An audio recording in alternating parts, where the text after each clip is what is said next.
Les amis, bonjour. C'est Colette. J'espère que tout le monde se porte bien. Alors moi, ça va. On est le mardi 20 janvier.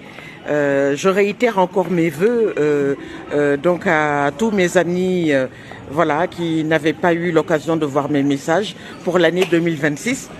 Une année 2026, si vous voulez, qui commence très très bien pour le football, notamment le football sénégalais, avec la victoire de ce dimanche, dimanche 18 janvier, à Rabat, donc en finale de la Coupe d'Afrique des Nations contre les Lions de l'Atlas. Alors, c'est un match qui a fait couler beaucoup d'encre, comme vous l'avez vu vous-même. Moi, j'étais dans l'avion. Voilà, en partance pour Paris, qui me ramenait à la maison. Et j'ai vu, en fait, quand je suis arrivée à Orly, j'ai vu donc la nouvelle donc du penalty qui a été accordé donc à l'équipe du Maroc. Et le chaos qui s'en est suivi. Alors, globalement, ce que je peux dire, c'est que les deux équipes ont bien joué. Il y a eu des actions litigieuses. On a accusé l'arbitre de triche. On a accusé la Confédération africaine de triche. Et ça, ce n'est pas seulement pendant cette finale, mais pendant tout le tournoi. Je pense que pour revenir sur l'arbitrage en général, c'est que il devrait y avoir peut-être un peu plus de rigueur par rapport, si vous voulez, donc à l'arbitrage. L'arbitrage, c'est très important parce que ça peut faire basculer un match, notamment pendant cette finale. Vous l'avez vu, j'ai lu des centaines de commentaires depuis mon arrivée dimanche nuit. Et ce que beaucoup d'observateurs disent, c'est que, à juste titre, je suis d'accord avec eux, que on devrait laisser jouer. Quand il y a eu l'action litigieuse entre les deux joueurs marocains et sénégalais. Pourquoi? Parce que vous arrivez pratiquement à la fin du match, vous tirez un penalty. Il y avait une autre action litigieuse, beaucoup plus litigieuse, qui n'avait pas été tirée. Quand vous ne laissez pas jouer, quand vous décidez d'un penalty à la fin, ça peut amener donc beaucoup de confrontations. Moi, c'est ce que je peux dire. Et pour en revenir à l'arbitrage, donc tout au long donc de ce tournoi, il devrait y avoir un peu plus de rigueur. La CAF, la Confédération africaine de football, et la CAN en général, la Coupe d'Afrique des Nations, ont été obtenus de haute lutte. J'ai lu également des vidéos, des reportages très intéressants sur l'histoire de la CAN. La CAN, en fait, est le résultat d'une lutte anticoloniale, il faut le dire, à la fin des années 50, où il n'y avait à l'époque que 3 équipes africaines. Donc l'Éthiopie, donc le seul État africain qui n'a jamais été colonisé, l'Égypte, avec son histoire ancestrale, et le Soudan. Voilà. 3 équipes donc ont pu démarrer donc cette compétition qui au fil des années s'est transformée en véritable étendard, en véritable vitrine du sport africain. Aujourd'hui, on a des dizaines d'équipes qui sont sélectionnées, qui sont admises donc à la CAN. Et la CAN, elle rayonne sur le plan international. On l'a vu, le vainqueur, donc le Sénégal, de l'édition 2025, va remporter une énorme somme d'argent.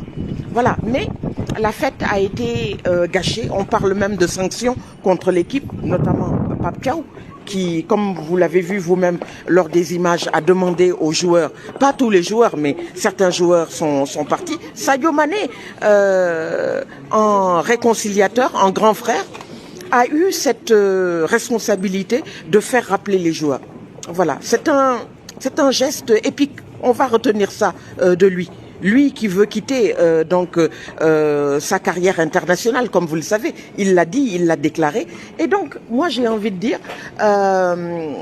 c'est un geste très noble de sa part. Il est né en 1991, le 10 avril 1991, donc à Bambali, donc au Sénégal, et il aura 35 ans. 35 ans pour un joueur de son envergure, c'est c'est inespéré, c'est une bénédiction, j'ai envie même de dire.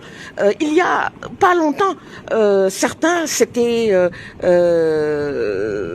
avaient demandé à ce que Sadio Mané ne figure plus parmi le 11 sélectionné. C'est pour vous dire que, je le dis parce que moi-même, je suis relativement âgée, j'ai plus de 55 ans, et je vous dis que quand vous êtes indexé par rapport à votre âge, notamment que ce soit en tant que femme, en tant qu'individu en règle générale, ça peut vous faire mal. Et je pense que Sadio Mané, quand il a entendu ça il y a quelques mois, a dû se sentir blessé. Aujourd'hui, on remercie Sadio Mané. C'est ce que j'ai envie de dire dans ce réel, parce que grâce à Sadio Mané, les joueurs sénégalais sont revenus sur le terrain.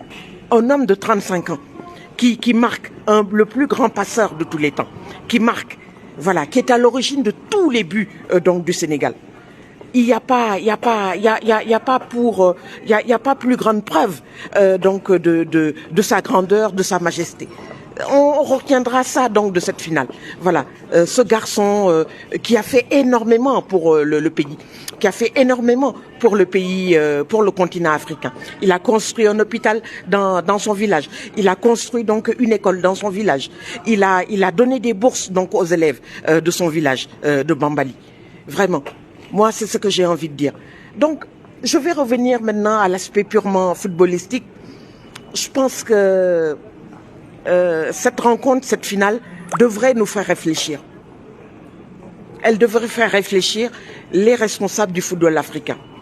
Est-ce que le jeu en valait la chandelle? Est-ce que le jeu en valait la chandelle? Moi, j'ai envie de dire non. Le jeu n'en valait pas la chandelle parce que la fête a été quelque peu gâché, il faut donc le dire. La fête a été gâchée.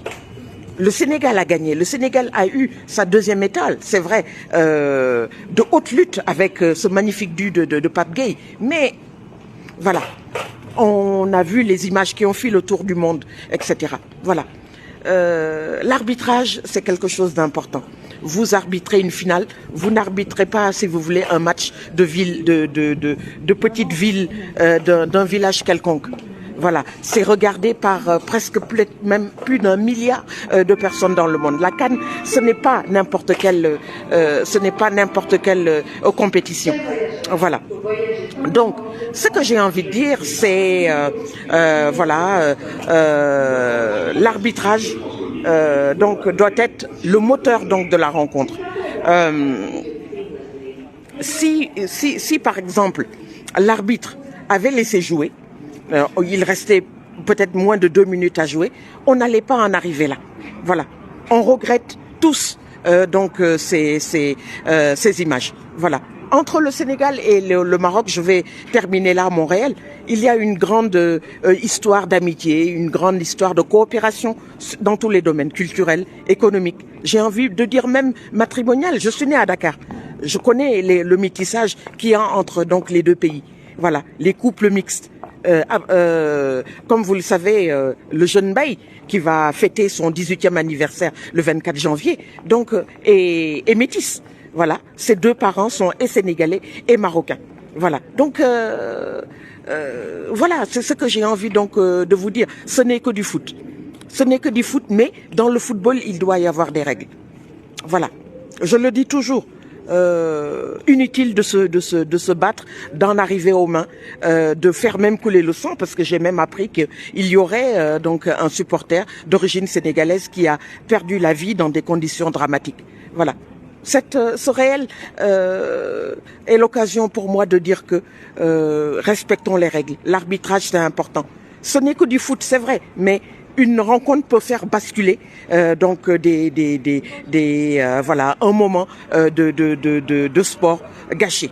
Voilà, et c'est vraiment dommage. Vive le Sénégal, vive le Maroc. Voilà, bravo aux Lions, surtout bravo à Sadio Mané. Voilà, bravo aussi à Pape Gueye, le buteur donc de cette rencontre. Et puis les joueurs marocains également, Brahim Diaz, avec le fameux penalty qui a été raté, etc. Voilà, les règles. Peut-être juste une dernière chose avant de finir ce réel, l'histoire des serviettes. On a vu également les images. Alors, les serviettes, ce que c'est, on a beaucoup interprété. Je ne vais pas revenir dessus. La serviette à côté du gardien de foot, c'est pour s'éponger. En fait, c'est pour s'essuyer. Le gardien, en fait, c'est quelqu'un qui est statique, comme vous le voyez. Hein, il ne bouge pas beaucoup. Il bouge parce que quand l'attaquant de l'équipe adverse vient, il bouge. Ça, c'est sûr. Mais il s'éponge et il a une serviette à côté de lui. Donc, quand on a vu les stadiers, les jeunes stadiers marocains prendre les serviettes, aussi bien dans ce match de finale que les autres matchs, parce que ce n'était pas dans ce seul match, bon, il y a aussi question. Permettez aux gardiens de n'importe quelle nationalité avoir une serviette à côté de lui. Voilà. C'est pour s'éponger, ce n'est pas pour autre pouvoir mystique ou autre, comme on l'a vu, on l'a entendu et écrit sur les réseaux sociaux. C'est pour s'éponger, c'est pour être à l'aise, pour le confort. Voilà.